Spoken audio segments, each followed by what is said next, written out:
It's day 10 of TAGBAXMAS, a glorious milestone indeed. I've actually got a question for you this time. What if we were to change things up a little bit? What if I was going to ask you, what's a blaster you'd actually like to see on TAGBAX? What if it was one of the many you see behind me? What if I were to take your answers and kind of look through and see what the most popular ones were and have you all vote on them? That'd be pretty fun, right? Well, probably not as fun as the freaking NERF ZOMBIESTRIKE BRAINSAW. I can't believe I've never actually talked about this thing.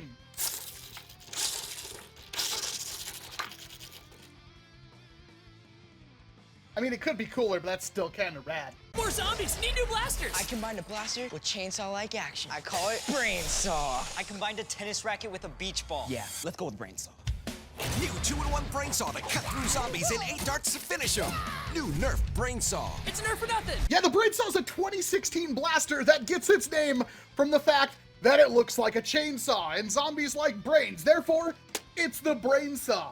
But what is this blaster really? Well, that's where the NERF Wiki comes in. The Brainsaw is a NERF blaster that was released in the fall of 2016 under the ZOMBIESTRIKE series. It comes packaged with 8 ZOMBIESTRIKE darts and instructions. The Brainsaw is a pump-action blaster. Its main feature is that of a circular foam blade located at the front end, which rotates upon revving up a handle. This lines up the chainsaw-like details on the blaster, but only the circular end is made of foam. The handle is located on the right side of the blaster next to the integrated carry handle as to mimic the action of revving up a real-life chainsaw. The blaster itself has 4 vertically aligned barrels on either of its sides, which make use of an intelligent air restrictor system to allow darts to be fired from any loaded barrel. It can also be slam fired. It has 1 tactical rail located on the right side of the blaster at an angle and 3 strap points, 1 above the foam saw blade, 1 on the back of the end of the blaster, and 1 built into its grip. Now what's curious is that you'd look at this thing and think it's pretty much just going to be a rough cut reshell, which would still be freaking awesome, but it is actually different. Is that a good different or a bad different? I couldn't tell you, but it is in fact different. On either side of the extended chainsaw blade, there are 4 places for you to load darts for a total capacity of 8. So very similar to the Elite Rough Cut 2x4 so far. The screwdriver grip down here is actually the pump for the blaster. I'm not gonna say that this is the most comfortable thing ever, but I am gonna say it's the freaking coolest thing ever. And before I do anything else, let us just bow down to the majesty that is the Brainsaw. ZOMBIESTRIKE had some impeccable designs. The Brainsaw really was just flippin' fantastic. Pump that screwdriver handle down, prime it forward, and then you could fire off 1 dart. Pump it again, fire another dart, or hold down the trigger and it will fire every single time you push that handle forward. Yeah, unlike the Rough Cut 2x4, this thing only fires 1 dart at a time, so it's not technically a shotgun, but that is 8 shots without having to reload, and it is a very quick reload at that, so it does have its own uses. But of course, it's got this absolutely amazing chainsaw grip on the top of it, and then of course, it's got the handle right here, and you know what that means, you gotta pull it. Unfortunately, it's not like a huge long pull that I would like it to be, it's that long. It could be triple that length and I would be far happier. But every single time you do that, the foam blade at the front of this thing, which looks a lot like the crosscut blade, rotates. It's got a little gear in there and it makes a little clicky whirry sound. And as you keep pulling that, it builds up a sufficient amount of momentum, but you just can't make it go forever.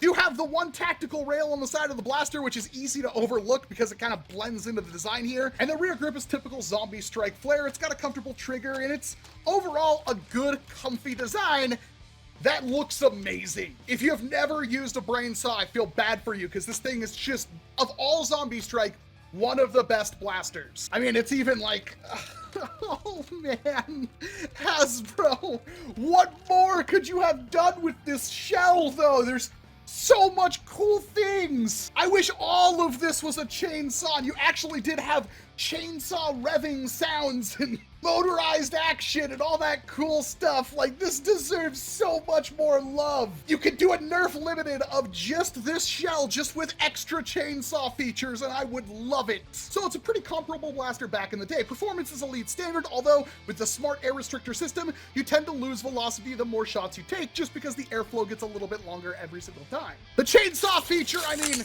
It's a safe foam blade, and it's arguably pretty good at being a safe foam blade, but the main issue is, like, this is all hard plastic, and it's jagged hard plastic, so you can't actually use this thing for melee. You will hurt someone.